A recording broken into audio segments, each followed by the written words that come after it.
মধ্যপ্রাচ্যের উত্তপ্ত আকাশের নিচে আরব সাগরের ঢেউ পেরিয়ে এক বাংলাদেশি জাহাজ দাঁড়িয়ে আছে অপেক্ষায়। নাম তার বাংলার জয়যাত্রা।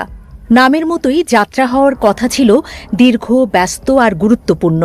কিন্তু সেই যাত্রা থেমে গেছে এক অদৃশ্য দেয়ালে, হরমুজ প্রণালীর মুখে। এই প্রণালী শুধু একটি জলপথ নয়, বরং বিশ্ব বাণিজ্যের অন্যতম গুরুত্বপূর্ণ ধমনী। বিশ্বের বিপুল পরিমাণ জ্বালানি তেল এই সরু পথ দিয়ে যাতায়াত করে, আর এখন সেই পথের নিয়ন্ত্রণ শক্ত হাতে ধরে রেখেছে ইরান। ঘটনার শুরুটা সাম্প্রতিক যুদ্ধকে ঘিরে। যুক্তরাষ্ট্র ও ইসরায়েলের সঙ্গে সংঘাতের পর মধ্যপ্রাচ্যের পরিস্থিতি হঠাৎ করেই বদলে যায়। নিরাপত্তার অজুহাতে হরমুজ প্রণালীতে কড়াকড়ি আরোপ করে ইরান। ফলে যে কোনো জাহাজকে এই পথ পার হতে হলে ইরানের অনুমতি লাগছে, আর সেখানেই আটকে গেছে বাংলার জয়যাত্রা। ৩৭,০০০ টন সার বোঝাই এই জাহাজটির গন্তব্য ছিল দক্ষিণ আফ্রিকার কেপটাউন ও ডারবান। কিন্তু এখন এটি সংযুক্ত আরব আমিরাতের কাছাকাছি সমুদ্রে নোঙর করে আছে। ২ দফা চেষ্টা করেও হরমুজ প্রণালী পার হওয়ার অনুমতি পায়নি জাহাজটি। ইরানি নৌবাহিনী স্পষ্ট জানিয়ে দিয়েছে, অনুমতি ছাড়া কোনো অগ্রগতি সম্ভব নয়। বাংলাদেশ শিপিং কর্পোরেশনের মালিকানাধীন এই জাহাজটি একটি বিদেশি প্রতিষ্ঠানের মাধ্যমে পরিচালিত হলেও এর নাবিকরা সবাই বাংলাদেশি।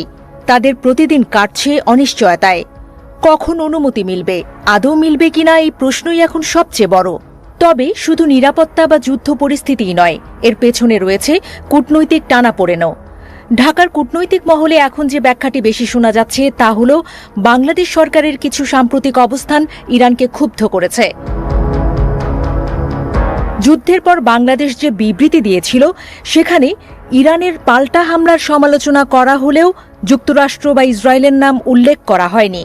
পরে আরেকটি সংক্ষিপ্ত বিবৃতিতে ইরানের সর্বোচ্চ ধর্মীয় নেতা আয়াতুল্লাহ আলী খামেনির মৃত্যুর ঘটনায় শোক জানানো হলেও সেটিকে যথেষ্ট মনে করেনি তেহরান। ইরানের দৃষ্টিতে বাংলাদেশ স্পষ্টভাবে তাদের পক্ষে অবস্থান নেয়নি, বরং একটি দ্ব্যর্থক অবস্থান নিয়েছে। আর সেই অসন্তোষই এখন বাস্তব প্রভাব ফেলছে সমুদ্রপথে।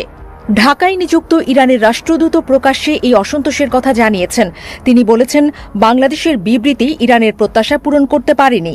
এমনকি খামেনির মৃত্যুর পর দূতাবাসে শোক বইতে বাংলাদেশের পক্ষ থেকে কেউ স্বাক্ষর না করায় ক্ষোভ আরও বেড়েছে। এদিকে বাংলাদেশ সরকার বিষয়টি সমাধানে কূটনৈতিকভাবে সক্রিয়। পররাষ্ট্রমন্ত্রী ইতিমধ্যেই ইরানের উপপররাষ্ট্রমন্ত্রীর সঙ্গে বৈঠক করে জাহাজটির নিরাপদ যাত্রা নিশ্চিত করার অনুরোধ জানিয়েছেন। একাধিক পর্যায়ে যোগাযোগ চলছে এবং আশাবাদ ব্যক্ত করা হচ্ছে যে দ্রুত সমাধান মিলতে পারে। কিন্তু বাস্তবতা হল, হরমুজ প্রণালী এখন শুধু একটি বাণিজ্যিক পথ নয়, বরং এটি কৌশলগত অস্ত্র।